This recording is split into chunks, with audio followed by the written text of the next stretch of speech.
Rex Coleman slid my promotion application across his mahogany desk like it was contaminated trash. 7 years of 60-hour weeks, missed family dinners, and weekend shifts reduced to a 15-page portfolio that he'd barely glanced at before dismissing it entirely. "I appreciate your dedication, Wade," Rex said, straightening his MBA diploma on the wall behind him. "But after careful consideration, I don't believe you're ready for senior management. Perhaps we can revisit this in another year or two when you've developed more modern leadership perspectives." Modern perspectives? The guy was 33 years old and had been here 18 months. I'd been running operations at Atlas Defense Systems since before he graduated college. I kept my face neutral the way they taught us in the Navy. 22 years of military service teaches you to control your reactions, especially when some fresh-faced officer thinks he knows better than the guy who's actually done the work. "I understand. Thank you for the feedback. Glad we're on the same page," Rex replied, already checking his phone. "The Morrison contract needs your attention today. Colonel Stevens has been asking for updated specifications on the hydraulic systems. My name is Wade Patterson. I'm 47 years old, and until that meeting, I was the most reliable operations manager Atlas had ever seen. Not the most visible, not the highest paid, but the guy who kept $16 million worth of defense contracts running smooth as silk while others got the credit. I gathered my papers and walked out of that office, knowing something had fundamentally changed. Not in him, in me. The rain was starting to hit the windows of our Dayton, Ohio plant, and I could hear the familiar hum of the production floor below. This building had been my second home for 7 years, but suddenly it felt different. See, I'd come to Atlas after my Navy service ended, and my world fell apart. Rita, my wife of 15 years, had just lost her battle with cancer. Clay was 9 years old and asking why Mama wasn't coming home. I needed a stable job with good benefits and a predictable schedule, so I could be there for my boy. The Navy had trained me as a hydraulics engineer on nuclear submarines. You learn real quick that attention to detail isn't just about efficiency. It's about keeping everyone alive. When systems fail 400 feet underwater, there's no calling for backup. You fix it right the first time or people die. That mindset served me well in civilian manufacturing. Even if the stakes weren't quite as dramatic, Atlas was a complete mess when I started. The previous operations manager had quit without notice after a blow-up with management, taking all the institutional knowledge with him. No documentation, no procedures, not even passwords to critical systems. The defense contracts were in jeopardy, clients were threatening to leave, and nobody knew how to fix anything. I spent my first 6 months working 14-hour days reverse engineering every workflow and rebuilding the entire operational structure from scratch. Stayed until midnight decoding spreadsheets and reconstructing client histories. I created detailed guides for every process, color-coded manuals, safety protocols, maintenance schedules, everything organized the way we did it in the Navy, where lives depended on following procedures exactly. The Morrison contract was our bread and butter, hydraulic systems for military transport vehicles. I'd built that relationship from nothing, learning every specification by heart, accommodating their crazy deadlines, even flying out to their Virginia facility on my own time to troubleshoot problems when their engineers got stuck.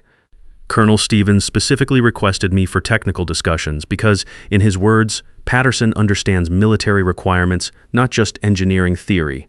He was a straight shooter, the kind of officer who'd risen through the ranks because he knew how to get things done, not because he looked good in a uniform. Rex's grandfather, CEO Roy Coleman, barely knew these systems existed. Why would he when everything ran so smoothly under my watch? Roy was old school, built this company from nothing back in the 1980s, understood the value of experienced people. But he was 68 now and letting his grandson handle more of the day-to-day operations. Rex had attended maybe 3 meetings with Stevens' team total, mostly to smile for photos and take credit during quarterly board presentations. He was smart enough, I'll give him that, but smart like a textbook is smart. No real-world experience, no understanding of what it takes to keep complex systems running when everything's going wrong. Every morning I arrived at the plant at 6:30, an hour before my official start time to walk the production floor and catch problems before they became crises. My old chief petty officer from submarine duty used to say, "Pros don't wait for convenient hours." And he was right. A bearing starting to wear, a hydraulic line showing stress fractures, temperature readings slightly off normal. Catch these early and you prevent shutdowns.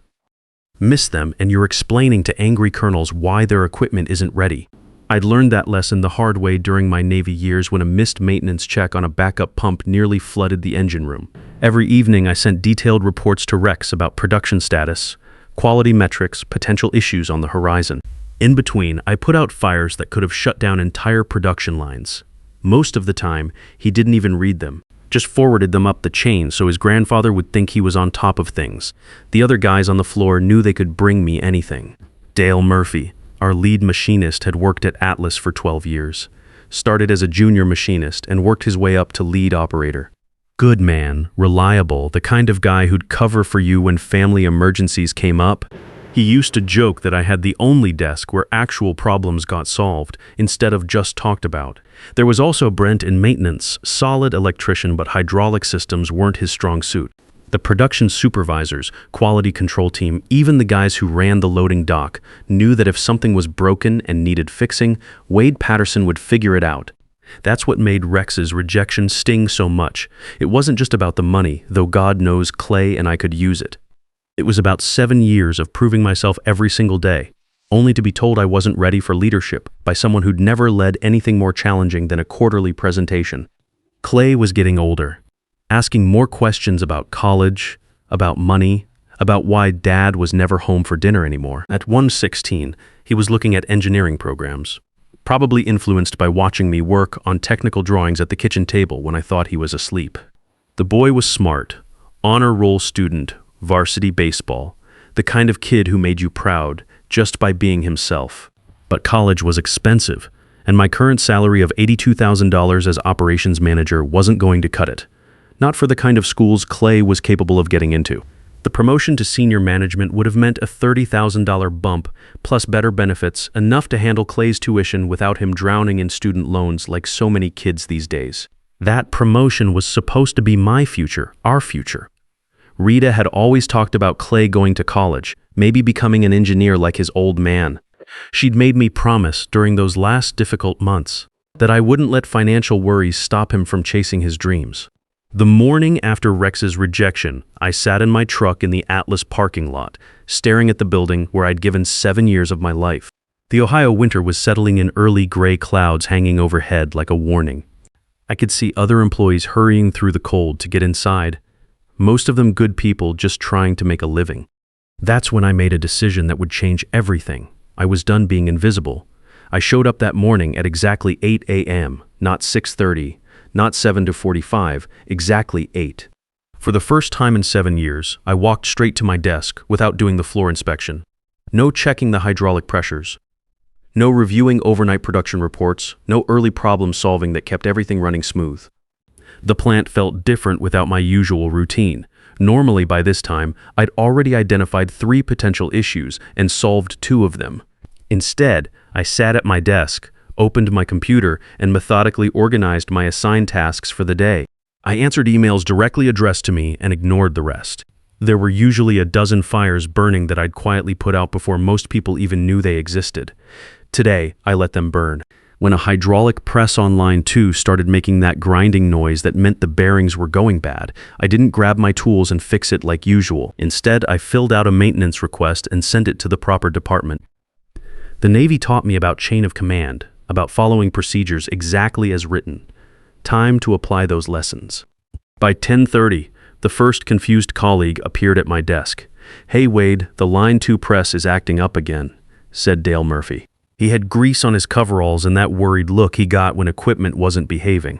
"You gonna take a look? Already submitted a work order to maintenance," I replied, not looking up from my computer screen where I was updating safety compliance documents. My actual assigned responsibility, according to my job description. Dale waited for more, shifting from foot to foot. He knew that press like I did. We'd rebuilt it together 3 years ago when the company was too cheap to buy new equipment. Spent a weekend with the technical manuals, jury rigging parts that should have been replaced, making it work because that's what needed to happen. But you always handle the hydraulic stuff yourself. That press has your custom modifications on it. I've been advised to focus more on my assigned responsibilities, I said, looking up with a small smile. I want to demonstrate that I understand my proper role in the organization. Dale's eyebrows shot up. In 7 years, he'd never heard me talk like that. Wade Patterson didn't do corporate speak. Wade Patterson fixed things. "Everything okay, man?" Everything's fine, just following proper procedures. He nodded slowly and walked away, but I could see him glancing back with a puzzled expression. Word would spread quickly through the plant. Wade's acting strange. Wade didn't fix the press. Something's different. The maintenance request sat in the system all morning. Our maintenance department was understaffed, had been for years. They focused on electrical issues, basic mechanical repairs, the kind of stuff that didn't require specialized knowledge. The hydraulic systems were mine, had always been mine. Brent from maintenance finally showed up around 2 p.m. Good guy, worked hard, but he was an electrician trying to make sense of hydraulic schematics. Took one look at the press and came straight to my desk, technical manual in hand. Wade, this bearing assembly is way beyond my skill level. Can you walk me through it? I'd be happy to help, I said, but I have the quarterly safety compliance review due to the Department of Defense by end of business. Perhaps you could check the technical manual. Brent's face went pale. What technical manual? I pulled up the shared drive on my screen, under Equipment Documentation, Hydraulic Systems, subsection Press Maintenance. It's the 47-page guide I wrote after we rebuilt that unit. He stared at my screen like I was showing him hieroglyphics. The manual was comprehensive. I'd made sure of that. Step-by-step procedures, troubleshooting guides, parts diagrams, safety protocols. Everything someone would need to service that press, assuming they understood hydraulic systems. Can't you just show me real quick? It'll take 5 minutes. I understand the urgency, I said, but I really can't miss the DoD deadline. The manual has step-by-step photos and troubleshooting guides. Everything you need is documented. That was the thing about documentation. I'd spent years writing procedures that nobody bothered to read because it was easier to just ask Wade. Now they were about to learn why those procedures existed. The press stayed broken all afternoon, production line 2 shut down. The guys who operated it stood around, waiting for someone to fix their equipment. They kept glancing over at my desk, confusion clear on their faces. Wade always fixed the press. Why wasn't Wade fixing the press? By 5 p.m., I packed up my things and left. No overtime, no staying late to fix tomorrow's problems today. For the first time in 7 years, I walked out of Atlas Defense Systems at exactly closing time. On my drive home through the Ohio countryside, I called my sister Faye to cancel the spring break trip we'd planned for Clay. "Something wrong?" she asked. "You've been looking forward to that cabin rental for months. Just might need the vacation time for something else," I said. Work situation's changing. Faye had been worried about me for years, watching me work myself to death while Clay grew up mostly seeing his father buried in technical manuals and production reports. She'd tried to talk to me about it after Rita died, said I was using work to avoid dealing with grief. Maybe she was right. "You taking care of yourself, Wade?" "Starting to," I said. Finally starting to. That evening, Clay was at the kitchen table working on his college application essays when I walked in at 5:45. Earliest I'd been home on a weekday in years. The house felt different somehow, warmer maybe, with both of us actually there at the same time. Dad. He looked up from his laptop, genuine surprise on his face. "Everything okay at work?" I paused, considering how to explain corporate politics to a 16-year-old who was already stressed about college applications and scholarship deadlines. Clay had Rita's eyes, the same way of looking at you when he was trying to figure something out. "Just decided my time was more valuable than I'd been treating it, son." Clay grinned. The first real smile I'd seen from him in weeks.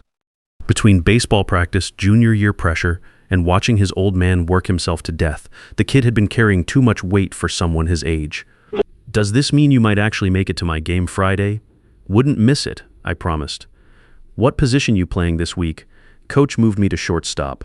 Says my reflexes are getting better." We talked baseball for 20 minutes, longest conversation we'd had in months. I learned that his batting average was up to .34C, that he was being scouted by a couple of college coaches, that he'd been invited to a summer camp for advanced players. All things I should have known, would have known if I'd been paying attention instead of buried in production reports. When my work phone started buzzing around 7 p.m., I looked at the caller ID and turned it off. Clay noticed. "You're not going to answer that?" "Nope." "They'll figure it out. Mom would have been proud," Clay said quietly, gathering up his homework. "You being here, I mean. Rita always said the best gift you could give your kids was your attention." Took me 7 years to remember that lesson. The phone buzzed 17 more times before I silenced it completely. I could imagine the confusion at the plant. Equipment down, deadlines looming, and Wade Patterson wasn't answering his phone in 7 years. That had never happened. By the next morning, the cracks were showing at Atlas. I arrived at precisely 8 door again and found the plant in subtle chaos. 3 people were clustered around the broken press, and I could see Rex through his office window, gesturing frantically during what looked like a heated phone call. The Morrison contract team had sent urgent changes to their hydraulic specifications overnight, modifications that required understanding not just what to change, but why the original design worked the way it did. Rex had tried to lead the response meeting at 7 a.m., but quickly found himself drowning without my usual prep work and technical briefings. I could see it in his body language through the glass partition. The confident corporate posture was gone, replaced by the tight shoulders of someone who was in over his head. Good. Let him learn what it felt like to be responsible for something he didn't understand. Where are the technical specifications for the Morrison modifications? He demanded, appearing at my workstation around 11 a.m. His usual polished appearance was slightly frayed, tie loosened, hair disheveled from running his hands through it. They're in the shared drive, I replied pleasantly. Under defense contracts, subsection Morrison Industries. I mentioned it in last month's department meeting. That meeting where he'd spent most of his time checking his phone and nodding at appropriate intervals. I'd presented a comprehensive overview of upcoming contract modifications, outlined potential challenges, recommended preparation strategies. He'd been physically present but mentally somewhere else. There are hundreds of files in there. Which one specifically? I pulled up the folder on my screen, aware that several nearby colleagues were listening.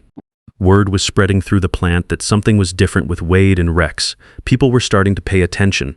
Main document is Morrison Hydraulic Systems complete technical documentation. It's organized by component type with cross-reference troubleshooting guides and modification protocols. Rex stared at the 200-page document like I'd just handed him a nuclear physics textbook. Pages of technical drawings, pressure calculations, safety override sequences, all the knowledge I'd accumulated over 6 years of working directly with military engineers. Knowledge that existed nowhere else in the company. Can you just handle this directly? Colonel Stevens' team is waiting for answers. I'd be happy to, I said, checking my computer calendar with deliberate slowness.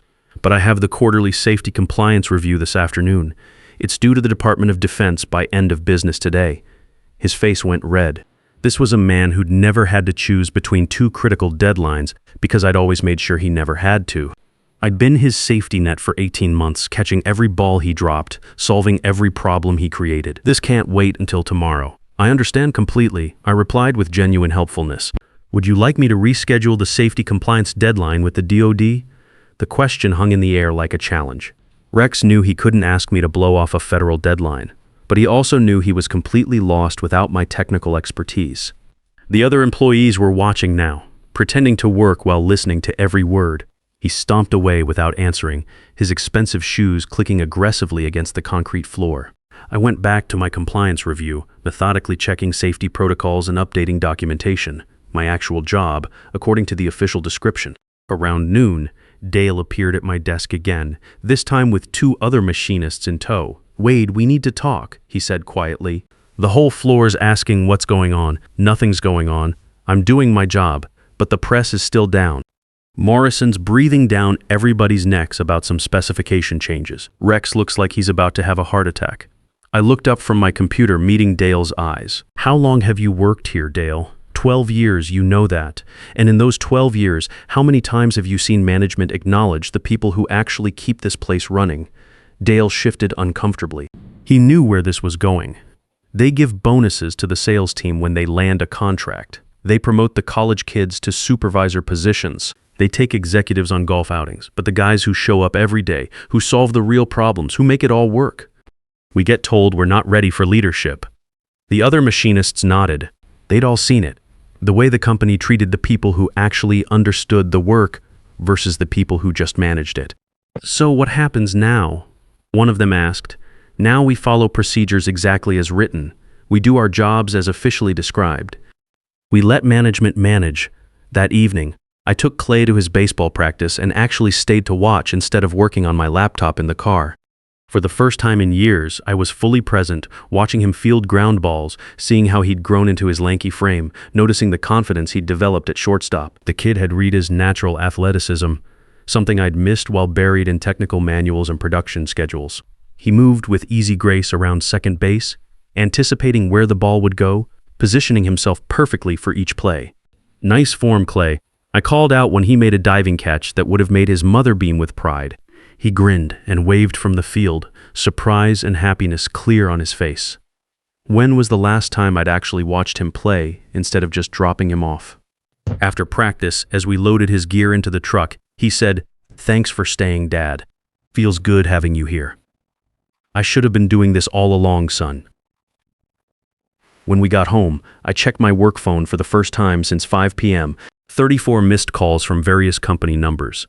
Voicemails ranged from confused to desperate to downright panicked. The Morrison hydraulic system had developed serious problems during afternoon testing. 2 other production lines were experiencing issues, all clearly documented in procedures that nobody had bothered to read.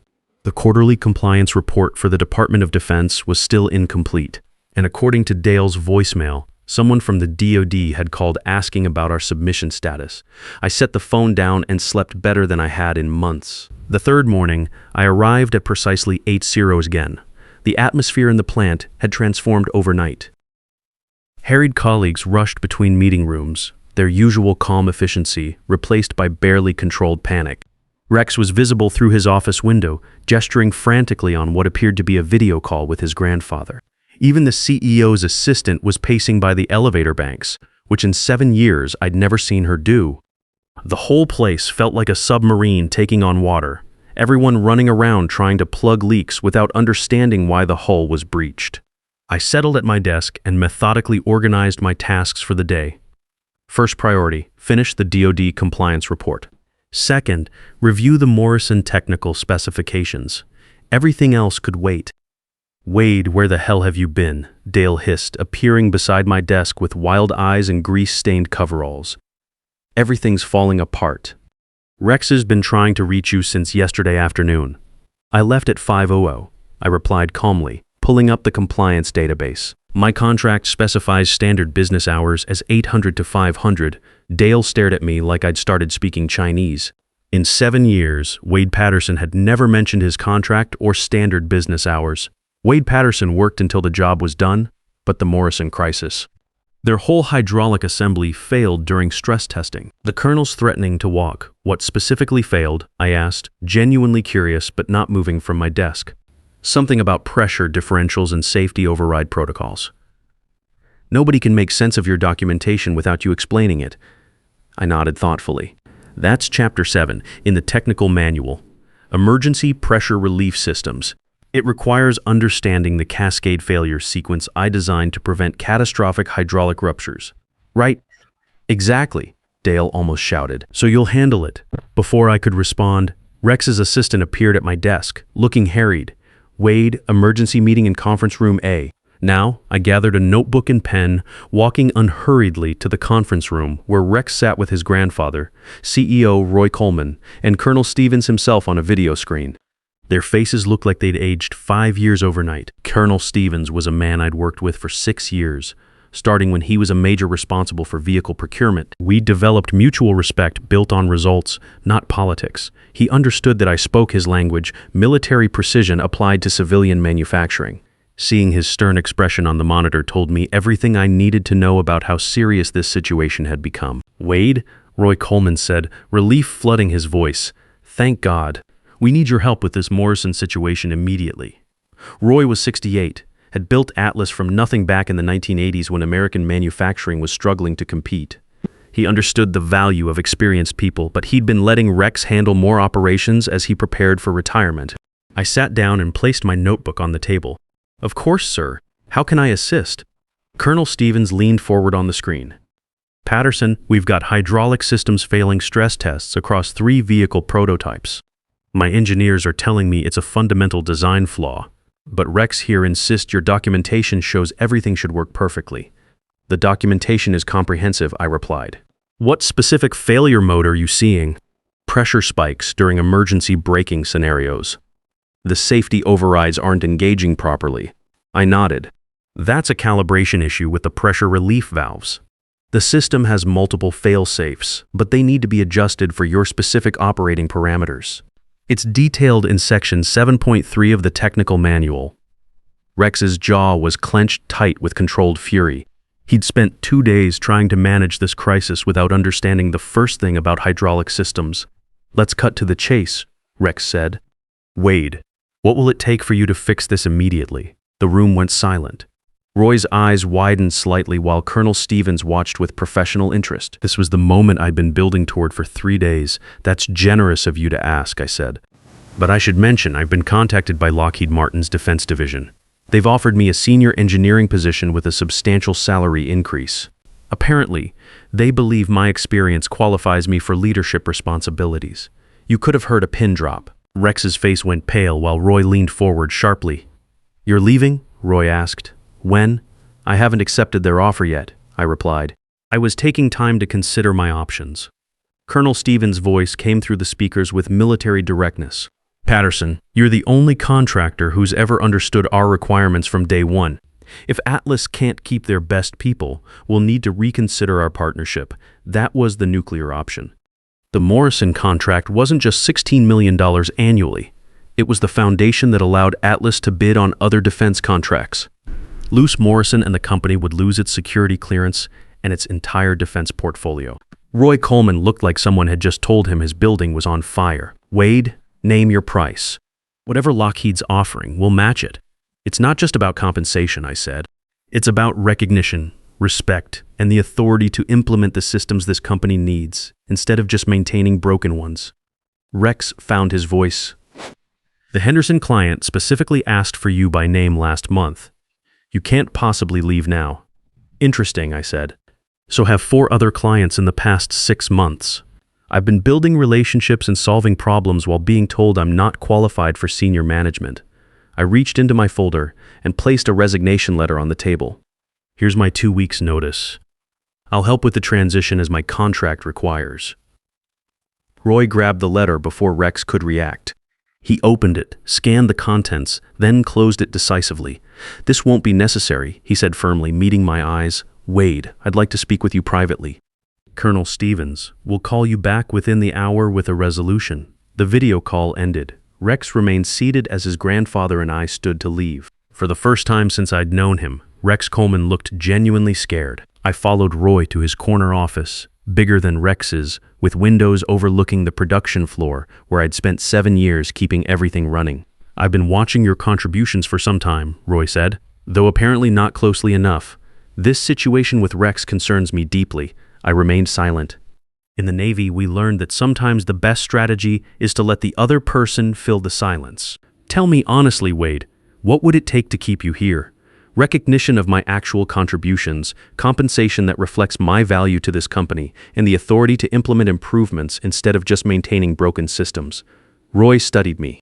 I'm creating a new position, Director of Technical Operations, reporting directly to me.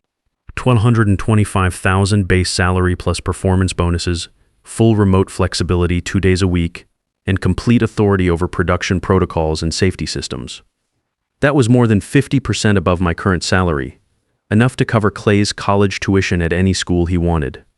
I'll need some time to consider, I said. Take the weekend, but I need an answer Monday morning. That weekend, Clay and I went fishing at the lake we used to visit with Rita. Sitting on the dock, watching him cast his line with patience I'd taught him, I thought about what really mattered. Dad, Clay said, you seem different lately. Happier. I figured out my worth, son. Took me long enough. Are you going to take that promotion? I smiled, watching the sun reflect off the water. What do you think I should do? He considered it seriously. Take it, but make sure they know they're lucky to have you.